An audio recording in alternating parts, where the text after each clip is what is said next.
Warning! This video will involve math and math concepts. You have been fully warned. So, you're either new to Dokkan or want to step into doing harder content but don't know where to start? This guide should help cover your questions and help you get up to clearing that content. To start off, let's go with the basics. And the most basics of basics is, don't think LRs are automatically the best in the game because they're LRs. Now, only SSRs that can Dokkan Awaken are worth looking at, but don't tie a value to just rarity. Even some free-to-play cards can fit onto teams. So don't let shiny things fool you. You've got to look at everything a unit can do. When you first open up a unit to look at it, at the very top you have the 3 stats. First we have the easiest, HP. This one is only affected by the leader skill. Your HP is based on the total of the team. Next we have attack. It determines how much damage you can do. It's affected by the most things in the game. The last stat is defense.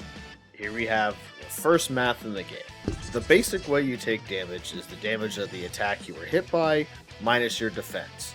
There are some other modifiers, but we'll get to them later. With that out of the way, let's start with the basics and what they can do. First up, we have leader skills. Any unit that falls under the conditions spelled out here will get that stat bonus that it says. This basically sets the restrictions for the team you'll make later. An important thing to note here is now some units have an extra plus 30 if units fit in the main category and the extra one. Then they get plus 200%. We'll come back to the rest of this later when we get to making the team. Moving down to the next part of the unit, there's super attack. Anything written here triggers when the unit supers. The increase in damage is based on its Supreme, Immense, or LR. LRs have their own modifiers, but Mega is better. Typically, Immense is on Dokkan Fest units, and Supreme is for everything else. You also see a level on the Super. Normal units go up to 10, while LRs go up to 20. Don't get too excited though, LRs get less additional damage per level. The way you raise the Super attack level is first, farming. You want a unit with the same name, as in Goku to Goku, not a Super Saiyan Goku, just Goku. It has a chance to raise the super attack depending on the rarity of both cards involved. 100% if it's the exact same one, but those dupes are better saved for other things which we'll cover later. This method is very random, and it can either take not a lot of time or way too much time. Any unit you don't need to pull on a banner, you should always be farmed to super attack 10. Outside of that, it's up to you really, how much you enjoy farming and how much you want to save resources. The other way is to use Kais.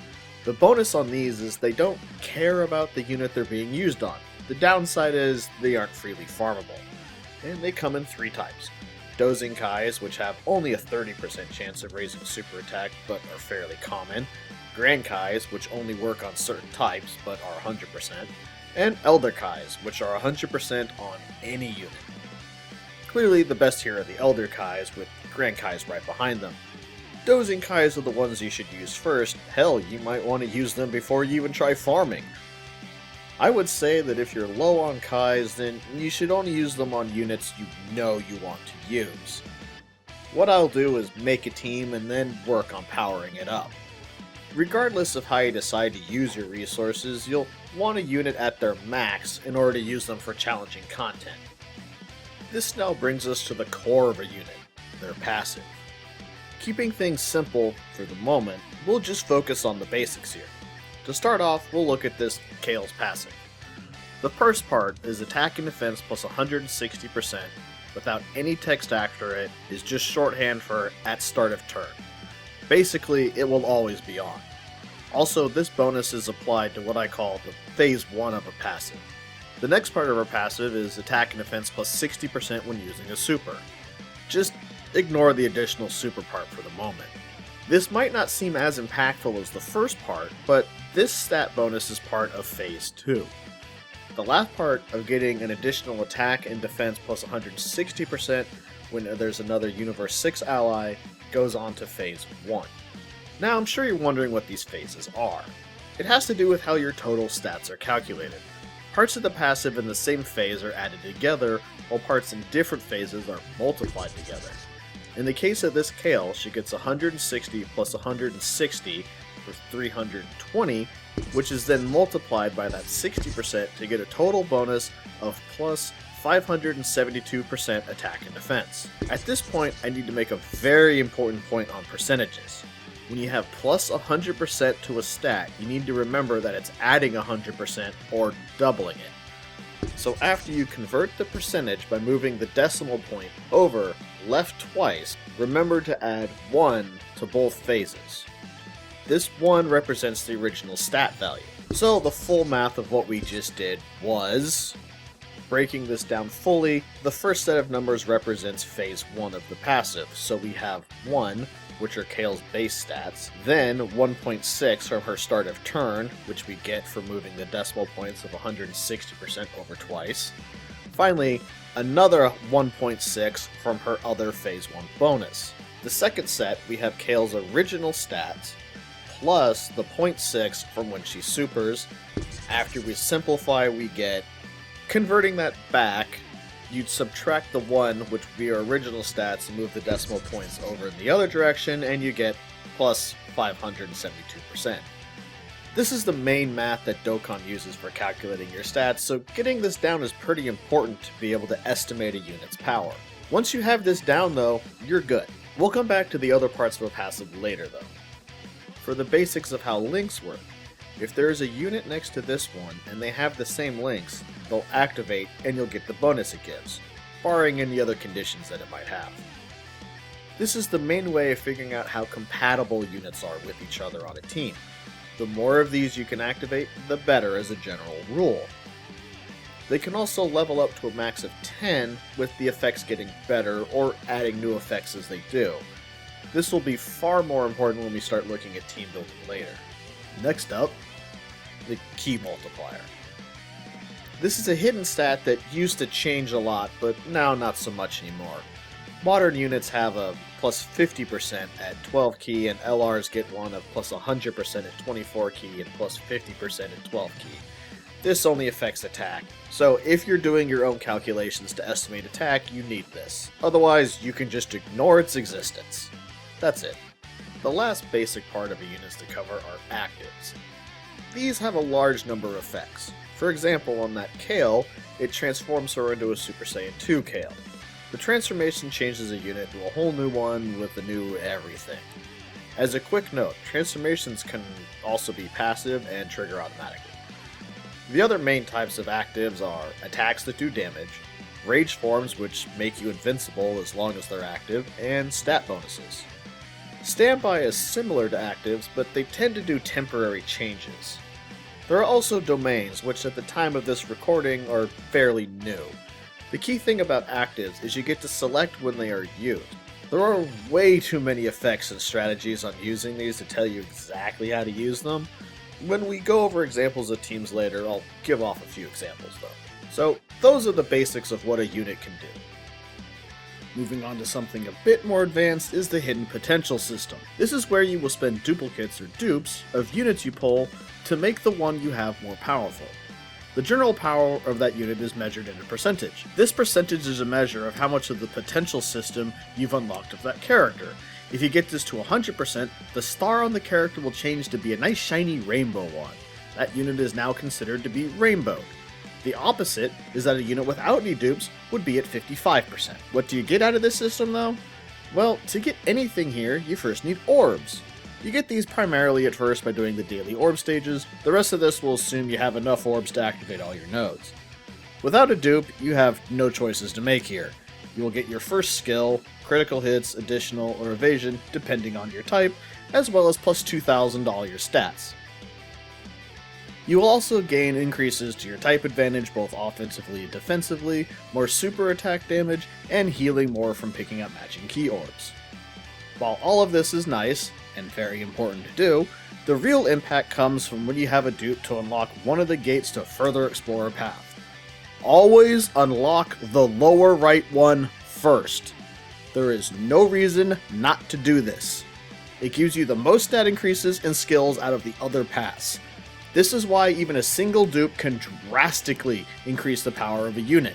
You will basically double the stat increases you get from the hidden potential system as well as gain crit and additional attacks. The only downside of this is that your unit must be at super attack 10 in order to unlock all the nodes here, which is something you'll want to do anyway, so not really a downside. So what to do for the next dupe? I would say the top left for the second one to get the rest of your crit and additional nodes. For the third, the top right for extra attack power, which leaves the lower left for the final dupe. The last two dupes don't give nearly as much power as the first two, with most of it coming from the first one. For those who aren't whales, keep this in mind when trying to hunt down units. The rainbow is shiny, yes, but remember tip number 1, don't let shiny things fool you. This is where we start to move away from the basic and start throwing on more stuff to think about, starting with the skills I mentioned earlier, those being critical hits, additional attacks, and evasion. These are the reasons why you open the 2 dupe paths first. They enable your unit to do a few things, but they only have a random chance of happening. Critical attacks and additionals get 2% chance of happening per skill level, while evasion only gets 1%. This might make you think that means evasion isn't as good as the other two, and you would be right. For most units, I would suggest not getting evasion at all. So let's go over what these skills do and why you should pick them. Start with the one you'll use the most, critical. A critical hit ignores defense of your target, makes the attack super effective no matter the typing, and adds a damage bonus. When your attack is a critical, the damage number will turn golden. The reason behind this being the skill you will want to get the most of your units is pretty clear. It's a big damage multiplier. The biggest part of this multiplier, though, is the attack becoming super effective. So that means a unit that's already super effective all the time won't get as much out of critical hits. Another reason to not get it would be how critical chance from a passive stacks with critical chance from hidden potential. They are not additive. For example, let's say the passive gives you a 50% chance to crit and you have a 50% chance from hidden potential. The way these would interact would not be to add 50 plus 50 to get a 100% chance. Instead, it will roll for the passive first, and if it does not crit there, it will roll for the hidden potential one. So you would really have a 75% chance. The way you do this is to take 1 minus the chance of the crit as a decimal for both chances, then multiply them together. So you get... If you don't want to do the math on this all the time, all you need to know is that if you have crit from other sources on your unit, crit from hidden potential will affect your power less. Next we have additional attacks. The chance of getting another additional attack is what the percent here represents. Regardless of what you do, it has a 50% chance of being a super. An important thing to know about additional supers is that will always be the lowest key needed for a super. So for LRs, that means 12 key. The way additionals work in this game, when you attack, it will roll your hidden potential additional and see if you get one. If you do get one, it will roll to see if you super or not. This super has its own slot and has a better chance of happening if you attack more, as it will roll on every attack you do, not just one. Another advantage here are units that need to attack and super more get more out of this than normal. The main downside here is generally crit will yield more damage. The last skill to talk about is evasion. Evasion works by just having your unit dodge and you take 0 damage. This makes it the best defense in the game, technically. The obvious huge asterisk on this claim is that it won't trigger all the time. For that matter, you only get 1% chance per skill level, which means generally speaking, the other two are just better. Also, this stack's similar to how critical stacks, so depending on your chance from your passive, it will change how much evasion you get from your hidden potential. With that established, these are the general guidelines that I use when picking what skills to learn. Does this unit already have crit or super effective built in? If yes, additional. Does this unit get stacked from their supers and need them? If yes, additional. Is this unit's job on the team not to do damage? If yes, evasion. If none of the above, crit. Of course, those are just general guidelines. As you read more passives and see how everything interacts, it will be easier to know what to do in what situations. Just try not to stress about ruining a unit. The way the nodes work is you'll end up with both, and the difference between 11 crit and 20 crit won't really break you. The last thing to cover here are the skill orbs. You've probably wondered what these 3 little squircles are for. Here you have 3 tiers, bronze, silver, and gold. Only the bronze is unlocked at the start. You unlock the silver when your super attack gets to 10, which you'll do anyway, and the gold you need to unlock 2 roots. What to equip then? First things first, if the orb has a little infinity thing on it, that means you can replace it without it being deleted. Otherwise, it will be. So, what to equip?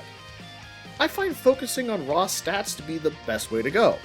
With all the multipliers that exist in the game, increasing the thing that gets multiplied will have a big impact. Which stats to raise? Well, that comes down to what you want to do. Attack is my usual default, but defense can certainly help on some units. Health? Well, health is only multiplied by the leader ability, so stay away from health. Attack is a good default if you need one, but there are certainly reasons to pick defense. In terms of non-raw stats, I prefer super attack as it will always increase damage, while crit or additional only trigger when they trigger. These decisions are mainly on the margins. No matter what your pick, your damage will go up. The other skills are too limited to really impact a unit's performance. Of course, if that unit is going for evade nodes, then continue to stack it here. Moving on to the next topic, you'll notice how I mentioned that crit and such can be in passives. So let's bring back passives and finish them off now. We'll start with the offensive ones, as they'll mostly be a review, but as a quick note before we get there, the game doesn't like using numbers when referring to the chance something has to trigger, instead using terms like high, great chance, and such. So a quick breakdown of what those mean in terms of numbers. Medium chance is 30%, high chance is 50%, great chance is 70%. Critical hits. As mentioned before, these make your hits big. Also, as mentioned before, they don't stack well with the hidden potential system. Also, keep in mind the lesser version of this being your attacks effective against all types. So any unit with crit built into their passive will, in general, be a strong DPS unit. Additional attacks. There are 2 ways additionals can be used on your unit. The first being normal attacks, and the other super attacks. Obviously, additional supers are far and away better than additional normals. When trying to figure out the DPS of a unit though, ones with additional attacks can seem weaker than they are if you just look at the raw attack stat for a single attack, as obviously doing another super will double the attack. So, as with critical hit, units with additional attacks tend to be high DPS units. The fun thing to note here is units with stacking supers that can super more than once a turn, but we'll go over that in just a little bit. Those are the only real offensive skills, so on to defense. In harder content, your opponents will tend to hurt a lot, so these will be very important when learning how to form a team.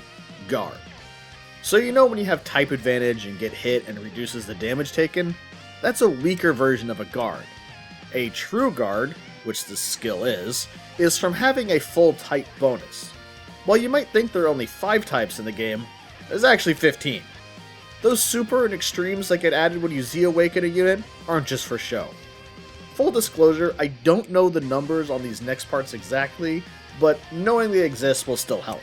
The first is a true guard comes from getting hit by a unit that you have type advantage against while being super or extreme and the opponent isn't. The other important thing to note here is that super or extreme attacking another super or extreme will do less damage, and a super attacking extreme will do more, and vice versa.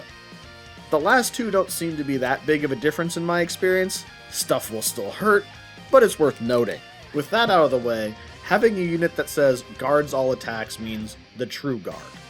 The big bonus here is this grants the ability to not care about the type of the unit attacking it, as well as having an added damage reduction. This is a very powerful defensive skill to have, as it's universal with no downsides, aside from perhaps how it triggers on your passive. Damage reduction. This one is pretty straightforward. It will reduce the damage you take by the percent listed.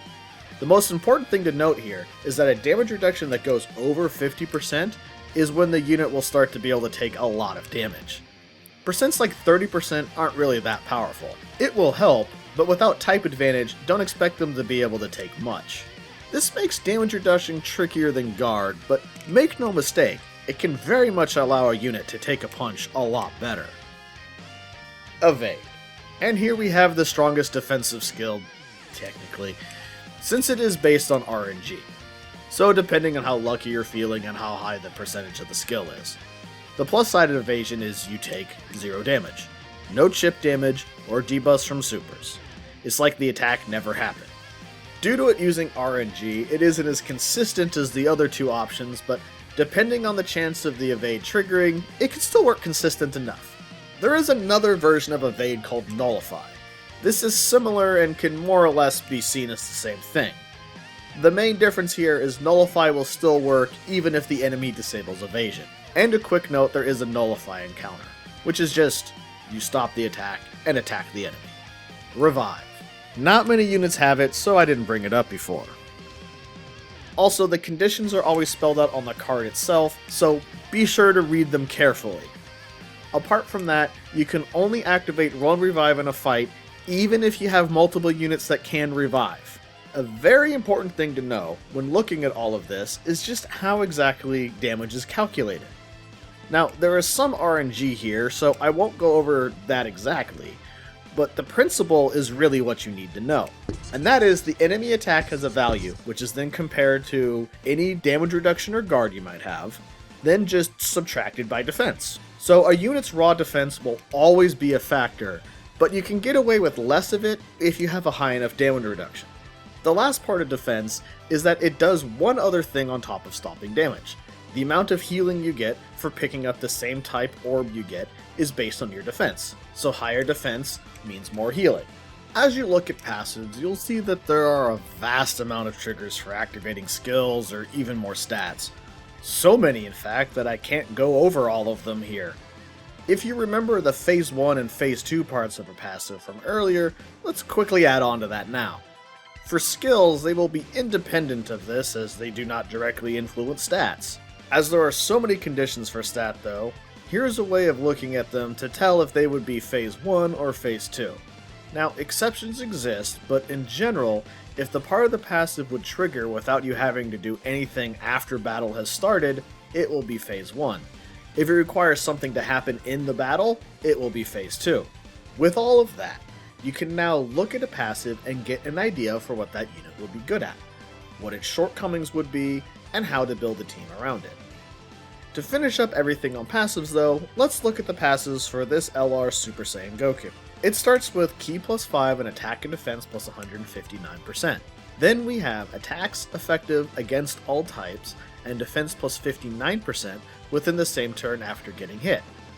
From reading this part, you should make note of two things.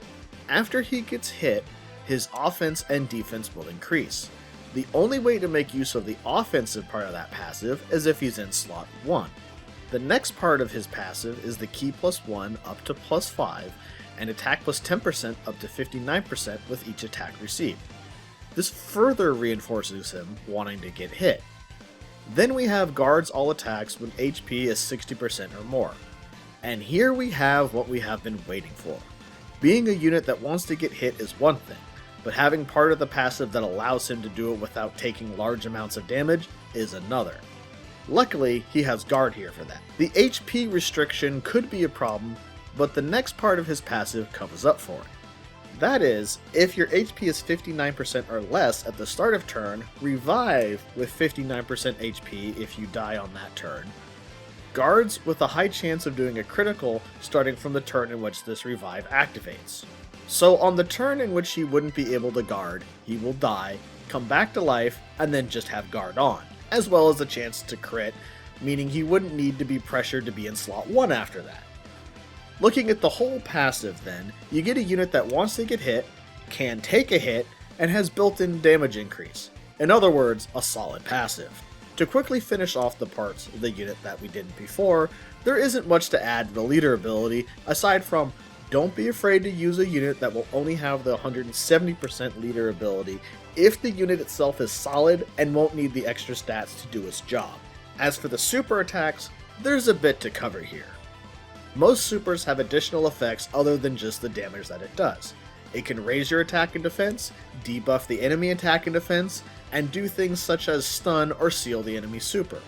Aside from Super Battle Road and its extreme counterpart, the debuffs will be blocked in most other hard content, so you can pretty much ignore those most of the time.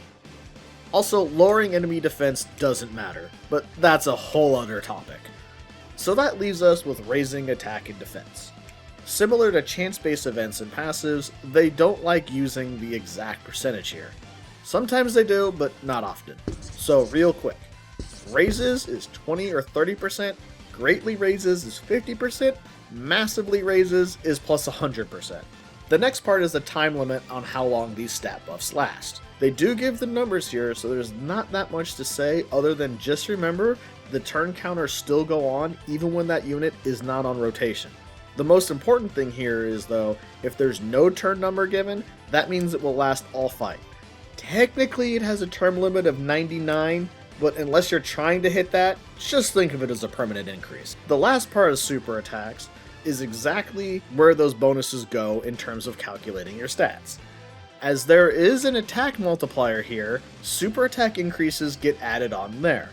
Defense, on the other hand, has no normal multiplier at this step, and thus gets one. And the last bit of math here is exactly what super attack modifiers are. Supreme is plus 150% plus 20% per super attack level over 1. Immense plus 180% plus 25% per super attack level over 1. Colossal plus 200% plus 5% per super attack level over 1. Mega Colossal plus 250% plus 10% per super attack level over 1. With a special note that LRs get an additional plus 30% upon hitting super attack level 20. Also, the hidden potential super attack increases are 5% per level. I know, it's starting to really add in a bunch of numbers now, but just relax and take each parenthesis by itself. Almost done now. The last thing on the actual unit side before we get to the team building itself are the links. And here, I'll just say that the links are on their own step in the formula, so add on a new set of parentheses for your link bonuses. To bring all of this together, let's bring the Kale back and quickly go over how to calculate a unit from start to finish. Borrowing a friend's shiny Kale for this, we have a base stat of 17,548.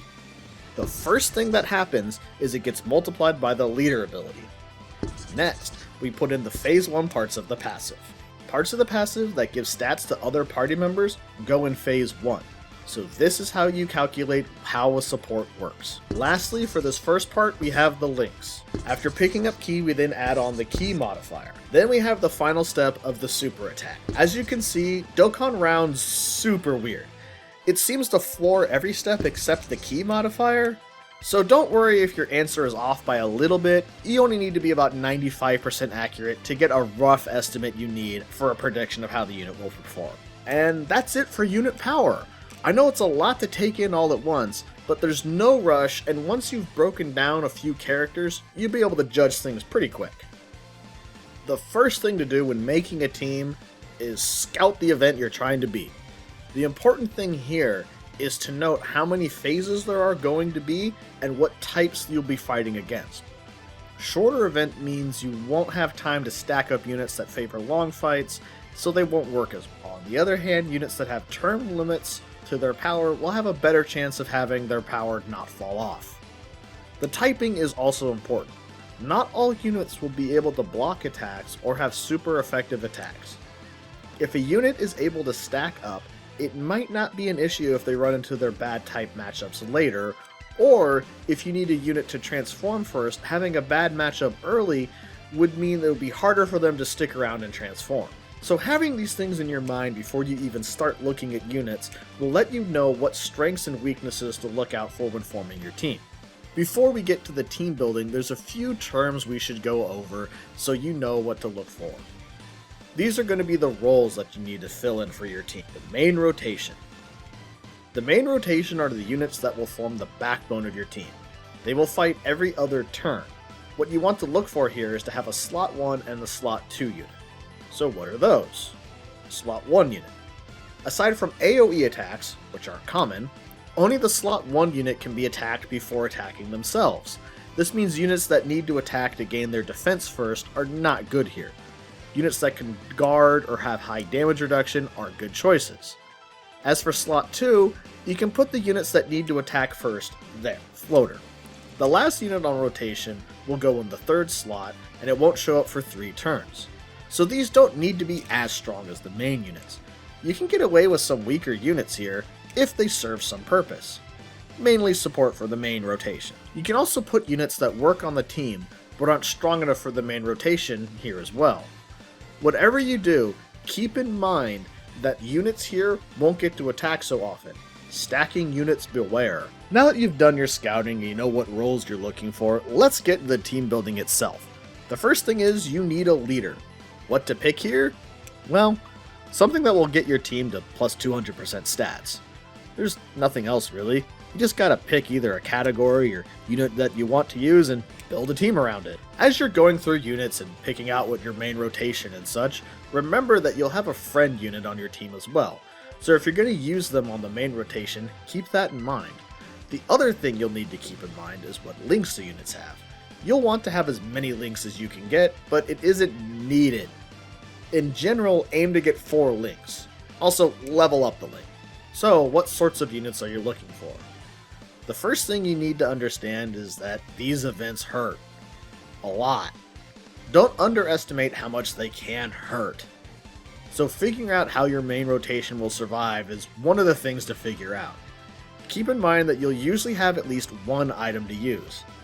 Typically, if a unit can survive in these fights, they'll have enough damage as well. Although that does bring up the next thing. Have a plan going in. Don't just throw on the strongest units that you have and hope that will work. Putting units that work well is part of your main rotation into a floating position can usually make them perform badly. You want to have a plan on what your rotations will be, what roles units will be fulfilling when making a team. I have had teams where a unit that would be considered strong was on the team, but since they weren't on the main rotation, they were unable to show their strengths or transform on time or something else. Then when I replaced them with a unit that would be considered weaker, the team clicked better and I got an easy win. Another important thing to keep in mind is some units get massive power spikes when fighting against certain people. If the event you're going would activate that part of their passive, then they're stronger and more valuable than they would normally be. All of this is to say, don't get distracted by shiny things. Don't throw units on a team randomly. Think about how your team will work. Let's quickly go over one of the teams that I've been showing fighting during this video and explain how I made it. First, I decided to make the team led by that Vegito due to it being new and looking pretty strong. So then I thought about what their role would be, and since they have guard, they'll be able to handle being in slot 1. I will then be using another one as the friend leader, so that's 2 slots of the main rotation done. I then move on to finding units that will work well with them. So I decided on some massive DPS units on the 2 LR fusions. They're a bit on the weak side on turn 1, but they scale very hard. Plus the links they get will be crazy good once all the transformations happen. So with my main rotation handled, I move on to the other units. The Agility Gogeta is a pretty solid unit that links well with the rest of the team and has full power in slot 3. The LR duo is weakened by being a floater, but they are still strong enough, and they help to act as a bridge to get the rotation the way I want it. The last unit on the team is the Physical God Goku. Similar to the Gogeta, he will offer very solid DPS and has guard himself, so he won't be getting me killed.